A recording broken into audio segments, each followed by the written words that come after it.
Bonjour à tous et bienvenue dans ce nouvel épisode du podcast de la MSA Porte de Bretagne. Je suis Amandine, votre reportrice, et vous le savez peut-être, mais c'est actuellement la semaine européenne de la vaccination. Chaque année, c'est l'occasion de rappeler l'importance des vaccins pour se protéger, mais aussi pour protéger les autres. Pour en parler, aujourd'hui j'ai le plaisir d'accueillir le docteur Orlan Vattel, médecin conseil à la MSA Porte de Bretagne et virologue.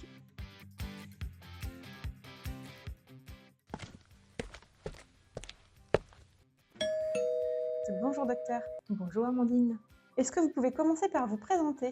Donc je suis le docteur Vattel, comme vous l'avez très bien dit, médecin conseil à la MSA et je suis de formation biologiste médicale. Merci beaucoup.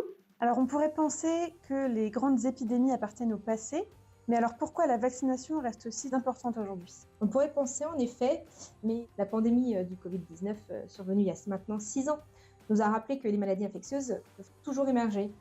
Heureusement, certaines maladies comme la poliomyélite ont fortement reculé grâce à la vaccination, mais elles peuvent réapparaître aussi quand la couverture vaccinale diminue. Et la rougeole nous l'a rappelé avec un pic en 2024 et en 2025. La vaccination est l'outil de prévention le plus efficace jamais développé. Elle permet d'éviter des millions de décès chaque année dans le monde. Merci. L'année dernière, en Ille-et-Vilaine et notamment dans la couronne rennaise, un cluster de méningite a été signalé. Cela avait suscité beaucoup d'inquiétudes. Est-ce que cela montre que ces maladies circulent encore aujourd'hui ? En effet, c'est un excellent exemple. Certaines infections comme la méningite à méningocoque peuvent apparaître sous forme de cluster. Elles sont dramatiques. Le cluster, c'est plusieurs cas regroupés sur un même territoire. Dans ces situations, les autorités sanitaires, elles mettent en place une vaccination ciblée. Là, c'était sur une population d'âge, les cas contacts. Elles les mettent en urgence pour protéger les personnes les plus exposées et éviter la propagation de la maladie. Cela montre que la vaccination n'est pas seulement préventive à long terme, même si évidemment elle l'est, ça peut aussi être un outil de réaction rapide face à un risque local. Merci beaucoup pour ces précisions. Et alors concrètement, comment fonctionne le vaccin ? En fait, c'est assez simple. Un vaccin, ça entraîne une réaction immunitaire. On l'entraîne pour qu'il reconnaisse le virus, la bactérie, mais sans provoquer la maladie.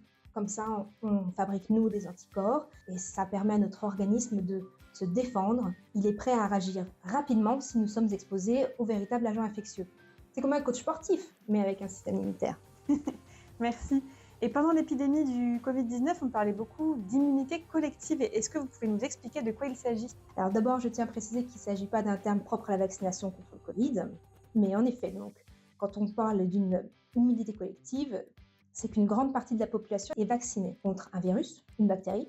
Sa circulation diminue forcément considérablement. Indirectement, ça protège les personnes fragiles, les nourrissons, les personnes âgées, les personnes immunodéprimées qui ne peuvent pas toujours être vaccinées et qui répondent moins bien au vaccin. On parle souvent de la grippe qui revient encore chaque année.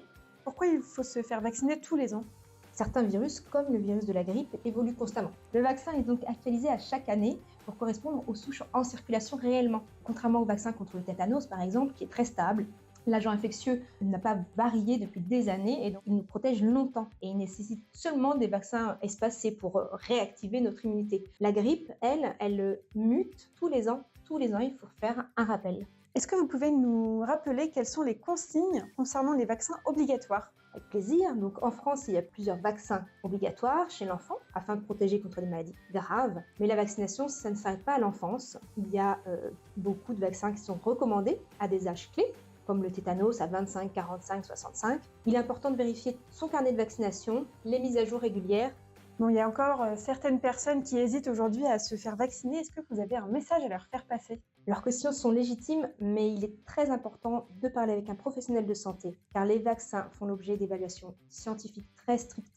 Ils sont connus depuis vraiment des décennies et la surveillance des nouveaux vaccins est continue.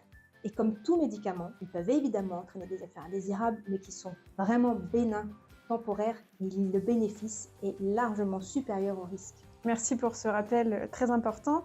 Merci Dr Vattel pour toutes ces précisions. Merci à vous de m'avoir tendu votre micro. Chers auditeurs, la Semaine européenne de la vaccination est le moment idéal pour jeter un coup d'œil à son carnet de vaccination, donc je vous invite fortement à le faire. Je vous remercie de nous avoir écoutés et on se donne rendez-vous très bientôt pour un nouvel épisode. En attendant, plus d'informations sont toujours disponibles sur le site portedebretagne.msa.fr ou sur la page LinkedIn de la MSA Porte de Bretagne. À bientôt!